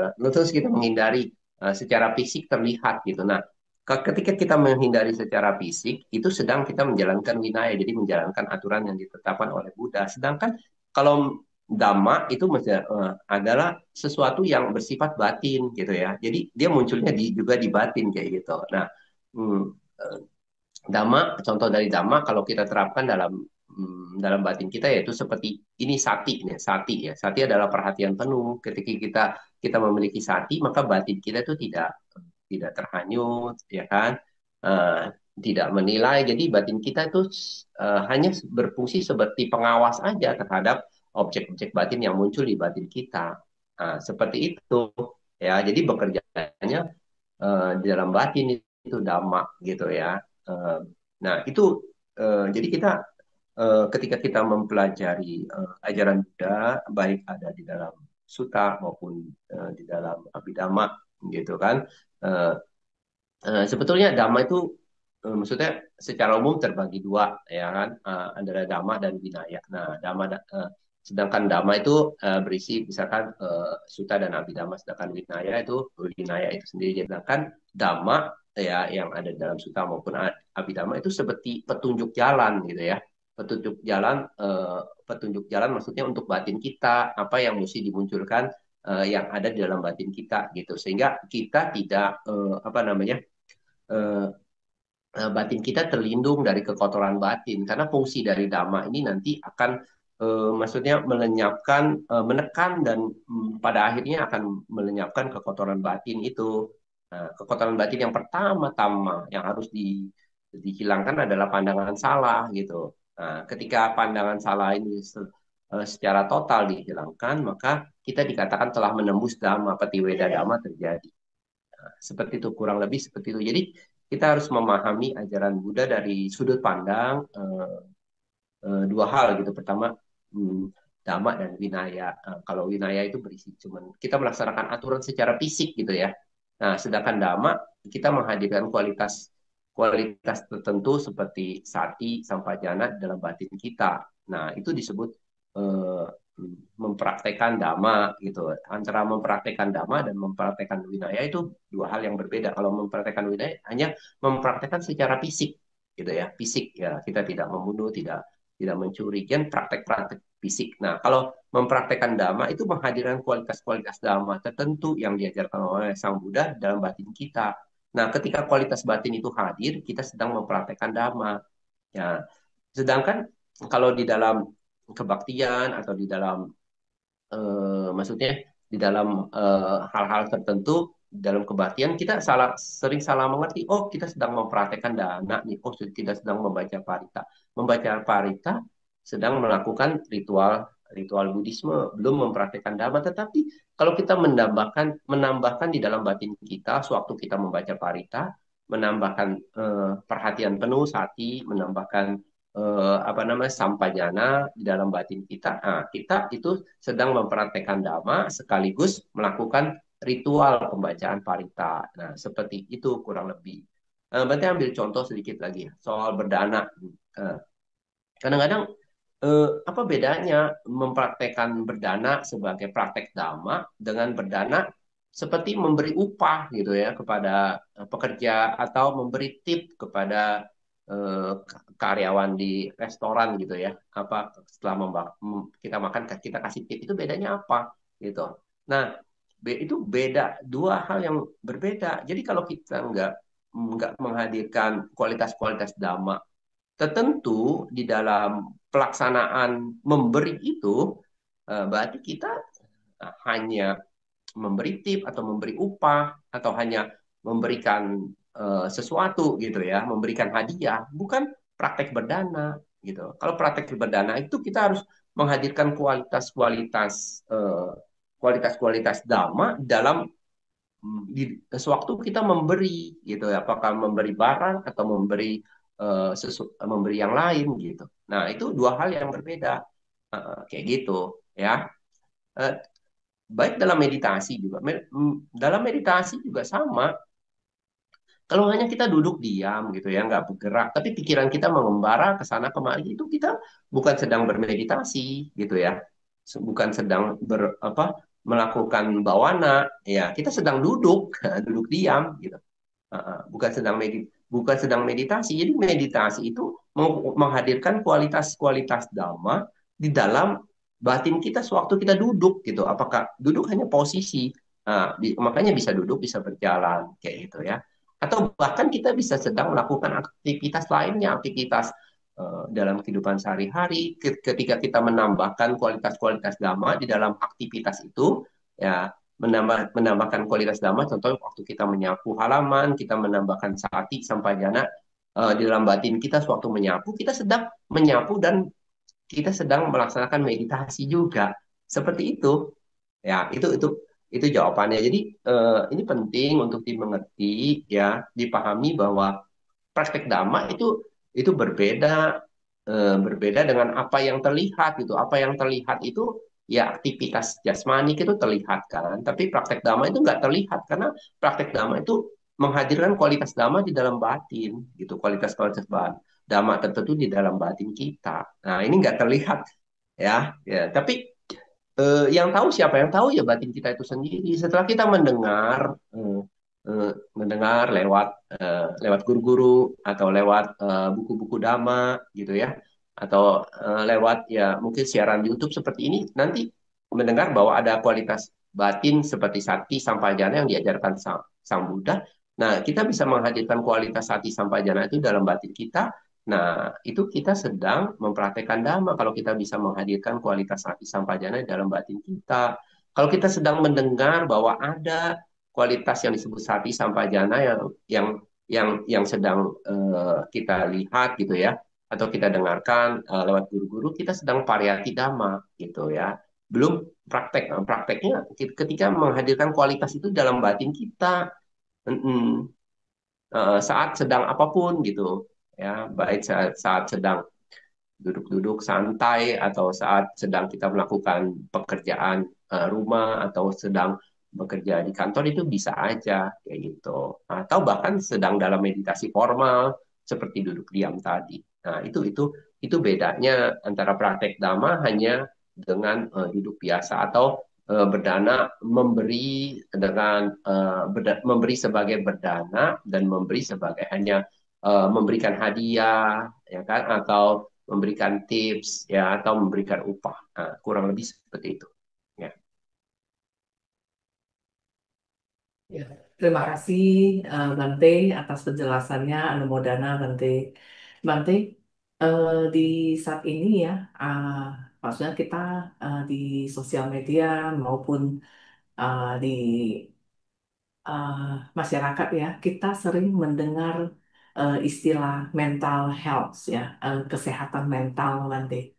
Ya, eh, bagaimana eh, seseorang bisa menjaga kesehatan mentalnya supaya terbina dengan baik dan mungkin ada faktor-faktor apa yang bisa menyebabkan seseorang itu bisa eh, terkena gangguan mental, apakah itu karena past life, kehidupan apa karma yang dilakukan di kehidupan yang lampau gitu. Eh, kan saat ini memang banyak apa banyak sekali isu-isu kesehatan mental ya yang mungkin dari ringan sampai berat ya Bante ya yang kita baca di sosial media maupun kita dengar di eh, tulisan di surat kabar gitu. Nah, mungkin Mohon penjelasannya, Bante. Terima kasih, Anu Modana. Baiklah, ini pertanyaannya bagus ya. Memang kehidupan kita sekarang ini ya di masyarakat tidak semakin lama, misalnya semakin hari gitu ya, maksudnya eh, terdengar ya, atau terlihat ya di berita-berita bahwa kesehatan mental ini sekarang sudah makin diperhatikan kayak gitu ya. Banyak sekali sekarang orang-orang yang menderita gangguan mental kayak gitu ya. Gangguan mental, mental disorder ya, apakah dalam bentuk ringan atau bahkan sedang atau bahkan sampai berat. Ya banyak sekali kayak gitu sekarang terjadi kayak gitu. Dan peranan dari ajaran Buddha terhadap penyembuhan gangguan mental ini sebetulnya erat sekali hubungannya kayak gitu. Karena ajaran Buddha ini disebut dhamma ya, contohnya tadi sati dan sampajana ini betul-betul berfungsi sebagai armor mental ya, pelindung mental kita dari apa ya tadi, salah satunya dari kita enggak kalau kita menerapkan sati sampajana di dalam batin kita terlindung dari penyakit mental tadi ya, yang bahkan yang ringan atau berat sekalipun gitu ya, kayak gitu. Jadi gangguan mental ini itu sebetulnya sebetulnya kalau menurut Bante ini ya itu tadi emosi negatif seperti kecemasan, kecemasan yang terus-menerus muncul gitu ya. Coba bayangin misalnya orang kalau misalkan kecemasan ini nggak ditanganin gitu ya dengan baik, sehingga terus muncul ya. Kadang-kadang ada hal-hal sedikit juga kecemasan itu terus-terus muncul. Tapi kalau terus-terus dalam waktu yang lama, maka nanti mentalnya bisa terganggu gitu ya. Heeh. Ya, jadi seperti kalau kita punya apa namanya kecemasan terus menerus gitu ya. Kecemasan itu datang ya mungkin dari masalah ya kehidupan kita, ya mungkin kita di kesusahan apa gitu ya, kena apa, kena musibah apa, tapi kita kecemasan itu nggak bisa tertangani gitu. Sehingga terus menerus muncul sehingga ya kita nanti suatu saat kayak udah nggak bisa kita tangani, kita butuh bantuan dokter kayak gitu. Nah, tapi kalau eh, peranan dari ajaran Buddha Dhamma sebetulnya ya sangat berperan untuk melindungi diri kita dari kita kena gangguan mental. Jadi kalau kita mampu menerapkan ajaran Buddha dalam batin, karena gangguan mental itu ada di batin gitu ya. Tapi ajaran Buddha juga ada di batin gitu kan. Makanya kalau kalau kita menerapkan sati sampajana dalam menghadirkan sati sampajana di dalam batin kita, ya nanti ya Bante sih yakin maksudnya kita nggak bisa terkena gangguan mental. Bahkan kalau memang kita mulai terganggu sedikit ya, misalnya kita merasa cemas, maka sati sampajana ini yang akan membebaskan kita dari kecemasan yang berlebih. Tadi juga Bante mengatakan bahwa kalau memang kecemasan itu bisa datang dari banyak hal ya, misalnya tadi dari hal-hal tertentu yang maksudnya eh, yang kita nggak bisa terima, kita menjadi cemas terhadap hal itu gitu kan, atau dari harapan tertentu yang belum datang, yang cemas-cemas berharap kan belum datang ya gitu kan. Nah, itu kan kecemasan, tapi kalau kita nggak bisa apa namanya menghandle kecemasan itu bisa menjadi penyakit mental. Tetapi kalau kita bisa menghandlenya dengan apa lewat bantuan ajaran Buddha, yaitu menerapkan sati sampajana, maka ketika sati muncul, maka kita pertama-tama kita bisa melepaskan gitu ya. Kalau nggak ada sati ya kita terhanyut dalam kecemasan itu. Tapi kalau ada sati, kita seakan-akan kita terlepas dari kecemasan itu, berada di atas ya, malah kita bisa mengawasi kecemasan itu. Ya, kita tahu bahwa kecemasan itu kan muncul sementara gitu ya, nggak abadi. Sifatnya memang sementara, nggak pasti. Kita tahu gitu ya. Jadi eh, kita terlepas dari kecemasan gitu. Kalau ada sati, kalau nggak ada sati ya kita terhanyut dalam kecemasan itu. Kalau kita terhanyut terhadap terhanyut dalam kecemasan dalam jangka waktu yang lama berbulan-bulan, ya mungkin berbulan-bulan, bertahun-tahun, ya mungkin suatu saat kita akan menderita gangguan mental. Kayak gitu, kita kalau udah sampai gangguan mental ya susah gitu ya. Kita butuh pertolongan psikiater gitu. Tapi eh, kalau kita mampu ya melihat bahwa gangguan mental ini ya bisa ditangani, misalnya kita terlindung batin kita dari gangguan mental ini dengan menerapkan sati sampajana. Bahkan kalau penerapan sati sampajana ya kan secara maksudnya kalau udah menjadi suatu apa namanya kebiasaan kita, terus sati sampajana terus berkembang dalam batin kita, bahkan nanti menekan kekotoran batin, dan pada akhirnya nanti batin kita akan terbebas dari kekotoran batin itu, ya. Jadi batin kita akan memiliki kebebasan, nggak terjadi, ya kayak gitu. Seperti saya contohkan misalnya seperti mereka yang terbebas dari kekotoran batin ya nggak akan memiliki ya penyakit batin gitu ya, kayak gitu. Seperti misalnya contoh Sang Buddha sendiri ya secara fisik menderita gitu, mungkin karena sakit gitu kan. Pernah suatu saat Sang Buddha maksudnya di dalam masa-masa terakhir hidupnya ya gitu ya, itu Sang Buddha mengalami gangguan, maksudnya sakit diare akut gitu. Sakit diare akut itu ya sakitnya secara fisik, tapi secara mental Sang Buddha nggak mengalami penderitaan mental, tapi mengalami penderitaan fisik. Dan penderitaan fisik yang dialami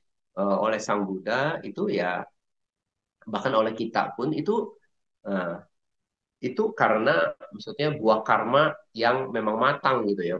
Ya, buah karma yang muncul, buah karma buruk yang muncul itu maksudnya apa namanya termanifestasi dalam bentuk sakit, diare kayak gitu, atau bahkan Sang Buddha pernah menderita kelaparan, menerima makanan selama 3 bulan tuh hanya menerima dana makanan seperti makanan kuda gitu ya, karena pada suatu kesempatan Sang Buddha pernah berwasa di suatu tempat bersama rombongan para biku, itu sedang masuk puasa, eh, di tempat itu terjadi kekeringan, sehingga masyarakat hanya bisa mendanakan makanan yang sangat sangat sederhana gitu ya, ya bahkan dikatakan mirip untuk makanan yang disajikan untuk kuda gitu selama 3 bulan. Sang Buddha menerima kayak gitu. Kalau makan makan yang enak rasanya nggak enak kan? Kalau rasa nggak enak itu kan cuma fisik, tetapi secara batin nggak menderita kayak gitu. Nah seperti itu. Jadi dhamma yang diterapkan di dalam batin akan membebaskan kita dari penderitaan batin, bukan penderitaan fisik. Penderitaan fisik itu disebabkan oleh karma buruk yang berbuah gitu ya. Karma buruk yang berbuah. Nah, kalau udah berbuah karma ya kita harus mengalami gitu. Kita nggak bisa menghindari. Tapi kalau secara batin ya kita nggak akan menderita secara batin seperti itu. Ya, jadi penderitaan batin sama penderitaan fisik ini dua hal yang berbeda. Jadi ajaran Buddha yang disebut Dhamma ini akan membebaskan kita dari penderitaan batin, bukan penderitaan fisik. Gitu. Penderitaan fisik yang muncul ini karena kekuatan dari karma buruk atau buah karma buruk yang memang hadir pada pada hidup kita gitu ya, seperti sakit tertentu ya, seperti mungkin sakit kanker gitu ya, mungkin itu kita harus alami karena buah karma kita gitu. Bahkan Sang Buddha sendiri maksudnya pernah mengalami sakit, maksudnya terluka kakinya karena pecahan batu gitu kan, harus di harus disembuhkan, tapi secara batin Sang Buddha itu nggak menderita. Demikian pula maksudnya nanti mereka-mereka atau kita semua yang nanti berhasil mempraktekkan dhamma dalam batin kita, ya kita terhindar dari penderitaan batin, bukan penderitaan fisik. Gitu. Nah, karena dhamma itu diterapkan di dalam batin. Nah, ada penderitaan batin, ada penderitaan fisik.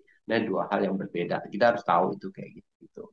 Ya, ini kira-kira jawaban seperti itu. Ya. Terima kasih Bante.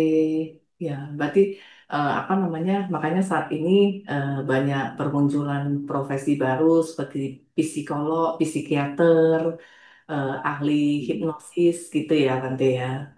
Untuk apa namanya? Untuk mengatasi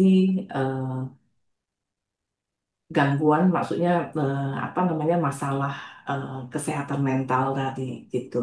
Tapi sebenarnya masalah mental tersebut ya kalau kita memang tekun uh, mempelajari apa yang diajarkan oleh Sang Buddha, sebenarnya faktor-faktor atau gangguan-gangguan kesehatan mental yang muncul itu eh, bisa diatasi ya Bante ya, seperti itu ya. Iya, iya, betul. Membantu ajaran Buddha sangat membantu Hmm. untuk mengatasi ya gangguan mental itu kalau kalau kita mau menerapkannya gitu. Bahkan sebetulnya bukan hanya mengatasi atau menekan gangguan mental, tetapi menghilangkan sumber dari eh, penyakit mental itu. Sebenarnya sumber dari penyakit mental adalah kekotoran mental itu sendiri. Jadi menurut ajaran Buddha, sumber dari penderitaan mental atau gangguan mental, penyakit mental, apa apa yang kita kenal sekarang dalam istilah psikologi seperti apa namanya penyakit mental seperti kecemasan berlebih dan lain sebagainya itu ada sumbernya, ada sebabnya gitu, ada asal mulanya. Sumber dan sebabnya itu adalah ya itu apa namanya kekotoran batin itu sendiri atau kekotoran mental itu sendiri yang disebut kilesa. Hmm. Jadi ajaran Buddha di satu sisi itu menekan kilesa sehingga kilesa itu tidak memberikan efek terlalu terlalu apa namanya terlalu memberikan efeknya itu dalam bentuk penderitaan batin tidak terlalu. Jadi secara umum kita tidak terlalu menderita. Nah, tapi pada akhirnya eh, kalau kita berhasil, ya, misalnya seperti murid-murid Sang Buddha atau Bhakti Sang Buddha dan murid-muridnya gitu kan, eh, berhasil ya murid-murid utamanya kayak gitu berhasil menghancurkan kekotoran batin secara total maka penderitaan batin itu nggak muncul kayak gitu. Nah, penderitaan batin nggak muncul tapi penderitaan fisik itu masih ada selama dia masih mengalami kelahiran. Nah, penderitaan fisik yang muncul itu bukan karena apa namanya bukan karena apa namanya bukan karena dampaknya belum belum dipraktekkan selesai tetapi karena karma yang maksudnya yang harus berbuah gitu yang harus berbuah di kehidupan itu ya gitu jadi penderitaan mental lah yang diatasi oleh Dhamma ajaran Buddha ditekan dan diatasi seperti itu. Ya, terima kasih Bante atas penjelasannya Anumodana. Satu pertanyaan lagi ya, yang terakhir ya Bante ya. Tentang pikiran Bante. Pikiran di dalam ajaran Sang Buddha kan dikatakan pikiran adalah pelopor ya Bante ya. Pikiran adalah pemimpin. Jadi sebelum kita bertindak, berucap kan kita biasanya diawali dengan pikiran dulu ya Bante ya. Nah,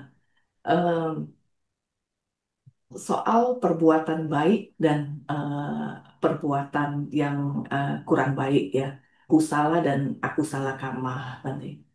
Nah, kalau kita melakukan perbuatan baik, ya, apakah sebaiknya kita mesti mengulang, ibaratnya mengingat-ingat atau mengulang-ulang dalam pikiran ingatan perbuatan baik yang telah kita lakukan, atau biasanya ada juga pendapat yang lain, ya apa yang perbuatan baik yang kita lakukan tidak usah diingat-ingat, dilupain aja supaya tidak menimbulkan kesombongan, Bante, ya mungkin pride ya. Uh, uh. Nah, apa kesombongan, kebanggaan gitu ya, yang mungkin kalau apa namanya, nah di satu sisi, nah ada juga bahwa perbuatan baik yang mungkin kita mengingat kembali atau eh, mengulang-ulang kembali di dalam pikiran kita. Nah, itu sangat baik juga bila mana seseorang mungkin kita pernah dengar yang akan misalnya meninggalkan dunia ini kalau misalnya detik terakhir dia mengingat-ingat perbuatan baik yang dilakukan, mungkin dia akan dilahirkan di alam yang lebih baik. Nah, tapi kalau misalnya detik terakhir dia em, akan meninggal, mengingat mungkin kekacauan pikiran atau perbuatan-perbuatan buruk, itu akan menimbulkan dia terlahir di alam yang lebih rendah gitu. Nah, ya bagaimana Bante? Maksudnya soal perbuatan baik yang kita lakukan, apakah kita wajib untuk mengingat-ingat kembali supaya pikiran kita ini selalu diisi oleh hal-hal baik, atau sebaiknya kita tidak usah terlalu memikirkannya, Bante. Nah, dan apakah hasil perbuatan atau karma baik yang didapatkan uh, biasanya kalau misalnya kita mengulang-ulang perbuatan baik yang kita lakukan, hasilnya biasanya bisa lebih maksimal gitu. Mohon pencerahannya, Bante. Terima kasih. Nah, eh, soal perbuatan baik ya, Bante ambil contoh begini, berdana ya. Berdana ya, kita tahu berdana itu sering kita lakukan ya, itu sering dianjurkan berdana. Tapi apakah kita bisa tahu sebetulnya apa yang kita lakukan dalam berdana itu apakah cuma hanya sekedar memberi hadiah atau sedang memberi tip gitu ya, atau sedang memberi upah gitu ya, kayak gitu ya. Apakah memang kita sedang berdana gitu ya? Saya contoh misalnya, kalau saya berdana, kalau saya memberi kepada Bante, oh disebut berdana. Tapi kalau saya memberi kepada misalkan eh, memberi kepada karyawan, disebut upah. Kalau memberi kepada misalkan kepada saudara, kita kita sedang apa memberi hadiah, berbagi kayak gitu ya. Jadi yang di yang dimaksud berdana itu apa sebetulnya kayak gitu. Eh, eh, itu sama-sama memberi, semuanya memberi kayak gitu.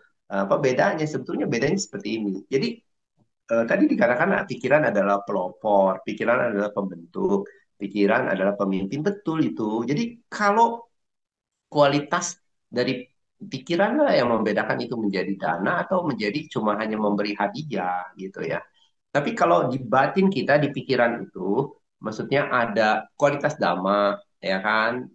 Ada kualitas dhamma tertentu, misalnya contoh, kalau misalnya berdana, ada kualitas disebut tanpa keserakahan di dalam batin kita, gitu ya. Waktu kita memberi, ada kebijaksanaan, ada dhamma-dhamma, bahkan ada sati, ada sampajana. Waktu kita melakukan aktivitas fisik, yang kan terlihat, memberi itu terlihat ada aktivitas fisiknya, ada barang-barang yang diberikan. Ya, waktu kita ada ada damanya di situ, itulah disebut berdana, baik itu memberi kepada misalnya kepada para bante atau para saudara orang tua, itu kalau ada kualitas-kualitas dhamma itu disebut berdana. Tapi kalau nggak ada kualitas-kualitas dhamma, sewaktu kita memberikannya itu hanya sebuah pemberian biasa, itu sebuah memberikan hadiah, memberikan upah, memberikan tip, seperti itu. Nah, itu yang membedakan itulah pikiran itu sendiri. Makanya dikatakan pikiran itu seperti pemimpin, pelopor gitu. Kalau misalkan seseorang berpikir baik, maka perbuatannya dikatakan menjadi baik kayak gitu. Tapi kalau berpikir buruk, ya perbuatannya menjadi buruk kayak gitu kan. Seperti ya kan, bisa berpikir buruk kan. Misalnya kalau kita berpikir dalam memberi kan, berpikir buruk kan bisa kan kalau kayak gitu kan.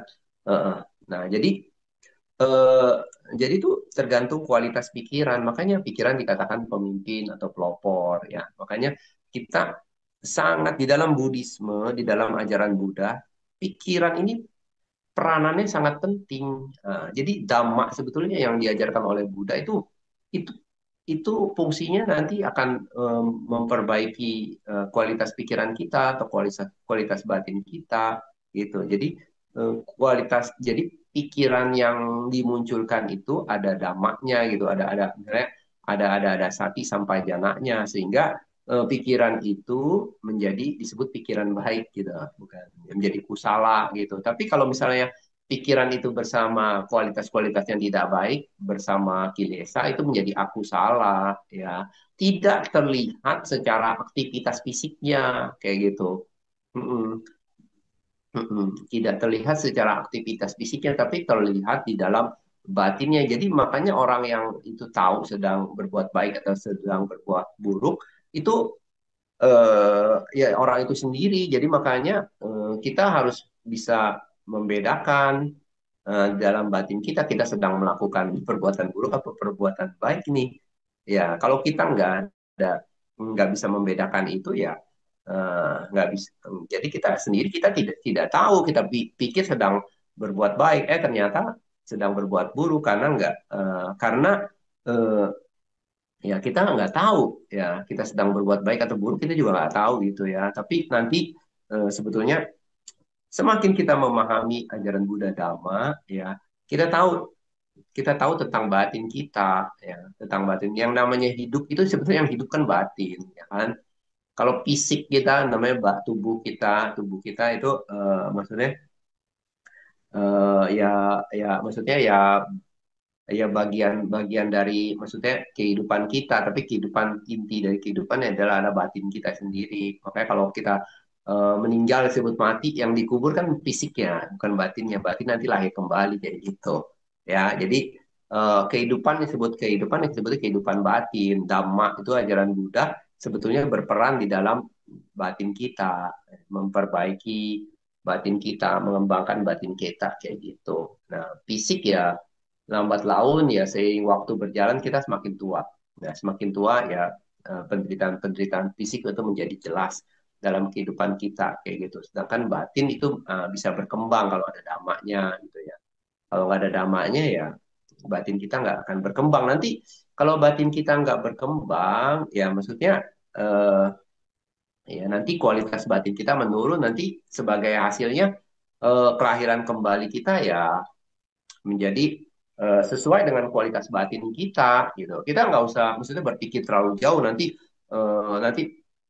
pikiran terakhir yang menentukan apa namanya menentukan kita lahir di mana. Tetapi yang paling penting sebetulnya eh, kita melihat maksudnya keadaan batin kita yang sekarang gitu. Kita ini punya kualitas batin seperti apa gitu ya. Nah, sekarang kita udah jadi manusia, berarti kualitas batin kita jadi manusia gitu, manusia. Nanti kalau kualitas kita batin kita menurun, ya kita lahir ya sesuai dengan kualitas batin kita menurun, nanti kita lahir ya, jadi makhluk ya yang menjadi makhluk seperti binatang atau makhluk peta karena kualitas batin kita menurun. Tapi kalau kualitas batin kita naik ya ya misalnya kita memiliki kualitas batin dewa ya nanti kita akan lahir sebagai dewa, kita memiliki tubuh dewa begitu. Jadi eh, jadi pikiran terakhir itu maksudnya memang maksudnya ada diajarkan, tetapi yang paling penting bukan kita berpikir nanti pikiran terakhir apa yang muncul, tapi sebetulnya keadaan pikirannya sekarang ini. Sekarang ini kita bisa memperbaiki pelan-pelan. Nanti kita misalnya contoh, kita meningkatkan kualitas batin kita terus-terus meningkat, akhirnya kita memiliki kualitas batin dewa. Nah, nanti kita nggak usah pikir nanti ya sesuai dengan hukumnya, dengan kamaknya ya kita akan memiliki tubuh dewa kelahiran selanjutnya. Tapi kalau kualitas batin kita turun, ya otomatis nanti kita memiliki sesuai dengan kualitas batin yang kita miliki. Kita turun sebagai makhluk binatang, ya kita akan memiliki tubuh binatang. Kalau kualitas batin kita turun menjadi makhluk peta, ya nanti kita memiliki tubuh peta gitu. Ya, seperti itu. Nggak usah berpikir terlalu jauh nanti pikiran terakhir yang muncul, tapi yang sekarang ini ya ajaran Buddha ada di depan kita, bagaimana kita mempraktekannya, nanti ketika dipraktekkan nanti meningkatkan kualitas batin kita gitu. Nah, nanti kita akan menjadi apa sesuai dengan kualitas batin kita. Kita menjadi dewa karena kita memiliki kualitas batin dewa. Kita menjadi peta karena kualitas batin kita turun seperti makhluk peta. Seperti itu. Sedangkan saat ini kita menjadi manusia karena kualitas batin kita manusia. Nah, gitu. Jadi pikiran di dalam ajaran Buddha ini peranannya benar-benar penting gitu ya. Kehidupan ini tentang kehidupan batin kita, kehidupan pikiran kita, gitu. Ya tubuh hanya fisik ya. Kita dapatkan tubuh ini sesuai dengan kualitas batin kita gitu. Ya, kurang lebih seperti itu. Ya, kira-kira cukup, Pak. Iya, Bante. Terima kasih atas penjelasannya, Bante. Berarti kalau perbuatan baik yang kita lakukan itu, kalau kita ingat-ingat dan berbahagia, nggak ada masalah ya, Bante ya? Enggak ada masalah. Kita boleh ingat, boleh enggak juga, enggak. Eh, Kalau sering kita ingat juga boleh, enggak harus kita ingat-ingat juga boleh. Tetapi yang paling penting sebetulnya bukan mengingatnya sebetulnya. Jadi yang paling penting itu mengingat ajaran Buddha, gitu ya. Bukan mengingat kebajikan. Jadi mengingat ajaran Buddha. Misalnya kita udah pernah mendengar ajaran Buddha tentang sati sampajana nih kita sering ingat-ingat oh ada ajaran Buddha tentang sati sampajana. Terus yang kedua bagaimana kita menumbuhkan sati sampajana dalam batin kita. Kita ingat-ingat caranya gimana ya gitu. Eh, Kalau perbuatan fisik secara fisik apakah memberi atau apa apakah apapun itu ya sebetulnya itu muncul dari kualitas-kualitas batin yang kita udah miliki. Misalnya kalau kita misal memiliki kualitas batin, misalnya contoh memiliki kualitas batin tanpa keserakahan, jadi kita berpikir ya kita bagaimana mengurangi keserakahan. Kita akan cenderung untuk memberi seperti itu, kayak gitu ya. Jadi yang mesti diingat sebetulnya ajaran Buddha itu sendiri gitu. Terus bagaimana ajaran Buddha itu diingat supaya karena kan ingatan kita juga sifatnya anicca. Jadi kalau kita sering ingat kan nanti itu seperti lonceng. Jadi dia lonceng pengingat bahwa nanti hadir lagi gitu. Nah, nanti setelah hadir lagi kedua gimana kita bisa menghadirkan kualitas dhamma itu di batin kita dan bisa mengembangkannya seperti itu. Jadi yang perlu diingat sebetulnya ajaran Budanya, bukan apa namanya kebajikannya gitu ya, bukan yang disebut kebajikan. Jadi kalau misalkan kita udah tahu, misalnya yang disebut kebajikan ini, misalnya aktivitas apapun yang disertai dengan dhamma itu disebut kebajikan gitu. Tapi kalau misalkan aktivitas apapun yang tidak disertai dhamma pasti disertai kilesa itu bukan kebajikan. Misalnya disebut itu malah aku salah, bukan aku salah. Seperti itu. Kita harus mengingat tentang ajaran Buddha Dhamma dan mengingat bagaimana menerapkan ajaran Buddha di dalam batin kita gitu. Supaya ajaran Buddha itu menjadi hidup di dalam batin kita sepertinya gitu. Tapi kalau kita ajaran Buddha nggak hidup di batin kita itu ya cuma adanya di dalam buku atau adanya di dalam ceramah-ceramah dhamma di YouTube itu kan berarti ada di luar ya intinya. Bagaimana kita mengingat ajaran Buddha itu supaya bisa ada di dalam batin kita dan seperti pelita kan katanya pelita itu menyala di dalam batin kita kayak itu jadi nanti dia mampu menerangi batin kita seperti itu kayak gitu ya. Jadi intinya kayak gitu jadi ajaran Buddha ini benar-benar tentang pikiran gitu ya. Tentang batin bagaimana batin itu berkembang. Batin yang berkembang adalah batin yang kilesanya itu semakin tertekan sehingga suatu saat dia bisa benar-benar hilang gitu ya. Seperti itu. Terima kasih. Terima kasih, Bante Namo Buddhaya. Eh, Sangat bermanfaat sekali. Semoga apa yang disampaikan, apa yang di sharingkan oleh Bante bisa bermanfaat dan membawa berkah buat kita semua, para umat Buddhis dan seluruh masyarakat Indonesia maupun para umat Buddhis yang mungkin ada di eh, luar Indonesia ya, di luar negeri ya. Karena YouTube ini kan bisa diakses oleh eh, seluruh dunia ya. Ya, oke. Ya. Terima kasih Bante Anumodana.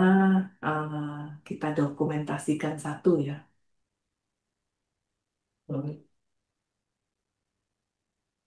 Oke, satu lagi.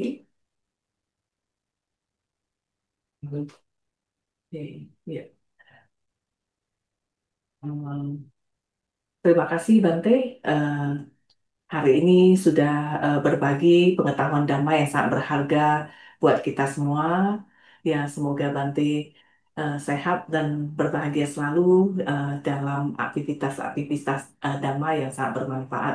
Terima kasih Bante Anumodana. Terima kasih Dendi. Semoga terima kasih Dendi yang telah membantu memoderasi sesi tanya jawab dengan Bante Kosalong, dan semoga Dendi juga rajin belajar, sukses dalam studinya ya, dan nantinya bisa bermanfaat untuk eh, keluarga, masyarakat, bangsa, dan negara Indonesia kita yang tercinta. Ya, terima kasih semuanya. Terima kasih Bapak, Ibu, dan teman-teman semuanya. Sampai ketemu lagi di channel YouTube Live-nya Buddhist Fellowship Indonesia di kesempatan berikutnya. Terima kasih semuanya. Bye-bye. Selamat siang, Namo Buddhaya. Salam sejahtera buat kita semua. Saya Dandi Ajarya Gunawan, anak asuh Pintu Belajar Buddhist Fellowship Indonesia, mengucapkan terima kasih kepada ibu-ibu Buddhist Fellowship Indonesia, Ibu Lilian Halim, founder Pintu Belajar Buddhist Fellowship Indonesia, Bro Sofian Halim sebagai Head of Pintu Belajar, Sis Leni Cho sebagai President of Buddhist Fellowship Indonesia, Sis Reni Ong, Vice President of Buddhist Fellowship Indonesia, semua jajaran pengurus dan para donatur Pintu Belajar Buddhist Fellowship Indonesia atas beasiswa yang telah diberikan kepada saya sehingga dapat melanjutkan studi saya di Universitas Budi Dharma dengan jurusan Sistem Informasi. Semoga ilmu yang saya dapatkan dapat bermanfaat bagi masyarakat, bangsa, dan negara Indonesia tercinta. Terima kasih.